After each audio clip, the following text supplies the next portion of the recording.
কি হবে? ধ্বংস করলো তো সিঙ্গুরের কারখানাটাকে। শুধু সিঙ্গুরের কারখানা তুললো না, পশ্চিমবাংলার কপালে শিল্পর যেটা লেখা ছিল সেটাকে মুছে দিল। এখন উনি যে কি করবেন? সরষে ছড়াবেন, আর থেকে বেশি কিছু আর করবেন?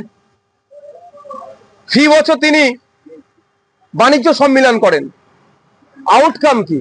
আমি তো চ্যালেঞ্জ করেছি যে এক্সাক্ট প্রস্তাব অনেক আসতে পারে, এক্সাক্ট কতটা ইনভেস্ট হলো হয়তো দেখলে দেখা যাবে। যা খরচ করে এই শিল্প সম্মেলনের নামে, বাণিজ্য সম্মেলনের নামে, সেই পরিমাণ টাকাও ইনভেস্ট হয় না পশ্চিমবাংলায়। দিয়ে কি হবে? কিছু ওই তার উবাচ শুনবো আমরা, এর থেকে বেশি কিছু শুনতে পাবো না। বিজেপি আন্দোলন করবেন এবং যারা মারা গিয়েছেন সেই পরিবারের সদস্যদেরকেও তিনি নিয়ে যাবেন দিল্লিতে মুখ্য নির্বাচন কমিশনের সঙ্গে দেখা করার চেষ্টা করবেন। গোটা দেশেই আন্দোলনকে ছড়িয়ে দেওয়ার চেষ্টা করছে। টোটালটাই রাজনীতি হচ্ছে। বিজেপি তৃণমূল মিলে এসআইআর কে সামনে রেখে এবং এর ফ্রন্ট ফেজে ইলেকশন কমিশনকে রেখে পুরো পলিটিক্স করছে, বাইনারি পলিটিক্স।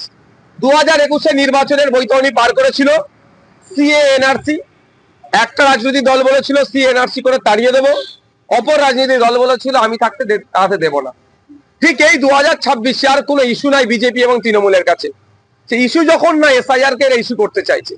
একদিকে শুভেন্দু বাবু বলছেন 1.5 কোটি রোহিঙ্গা আছে, উল্টো দিকে মমতা ব্যানার্জিরা বলছেন একটা ভোটাধিকার কাটতে দেবো না। কিন্তু প্রশ্ন এখানে, যেভাবে ভুড়ি ভুড়ি নোটিশ এসে সাধারণ মানুষকে হয়রানি করা হচ্ছে, হয়রানি বন্ধের জন্য কি কি পদক্ষেপ রাজ্য সরকার নিচ্ছে সেটা জানানো হোক।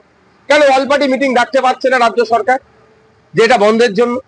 দ্বিতীয়ত, পশ্চিমবাংলা বিধানসভায় শাসক দলের পক্ষ থেকে নিন্দা প্রস্তাব পাশ করিয়ে সেটা ইসিআই এবং সুপ্রিম কোর্টের অ্যাটাচমেন্ট করতে পারত। তৃতীয়ত, সব থেকে বড় জিনিস, আমরা যারা হয়রানি হচ্ছি তার একটা সিংহভাগ নামের মিসম্যাচ বা স্পেলিং মিস্টেক এই কারণে হচ্ছে। এটা শুধুমাত্র কম্পিউটারকে, এআই কে ব্যবহার করার জন্য হচ্ছে। সেক্ষেত্রে নির্বাচন কমিশন 1000 কম্পিউটার অপারেটর চেয়েছিল, রাজ্য সরকার সেটাকে প্রোভাইড করেনি। ইভেন সেটার টেন্ডার ফেন্ডার দেখার পরেও ফিনান্সে আটকে আছে।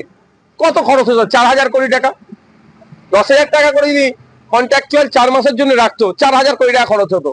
যেখানে দ্রুততার সাথে এসআইআর করার জন্য প্রায় 90,000 অফিসার রাজ্য সরকার দিচ্ছে, প্রায় 250 কোটি টাকা বরাদ্দ করছে যারা এসআইআর করবেন তাদের টিমকে দেওয়ার জন্য। সেখানে মাত্র 4 কোটি টাকা আর 1000 যদি কম্পিউটার অপারেটর নিত, তাহলে আমাদেরকে এই যে অহেতুক হয়রানি হচ্ছে, কে আরো স্বামীর টাইটেল এবং পিতার টাইটেল যুক্ত, পিতার টাইটেল স্বামীর টাইটেলকে যুক্ত করেছে, তাকেও ডাকা হচ্ছে। এই ডাকগুলোকে হয়তো হতো না, কিন্তু আমরা কি দেখছি? এটাকে টোটালি রাজনৈতিকরণ করা হচ্ছে। রাজনীতিকরণের ফাঁদে পড়ে বিজেপি এবং তৃণমূলের ফাঁদে নির্বাচন কমিশনকে সামনে রেখে পশ্চিমবাংলার সহজ সরল সাদাসিধে গরিব খেটে খাওয়া মানুষ থেকে শুরু করে রেপুটেটেড আইকনিক ব্যক্তিরাও আজকে এই হয়রানির শিকার হচ্ছে। এটা নিন্দাজনক। এই রাজনীতি যে করছে মমতা ব্যানার্জি এবং শুভেন্দু অধিকারীরা মিলে, এর জবাব বাংলার মানুষ 2026 ইলেকশনে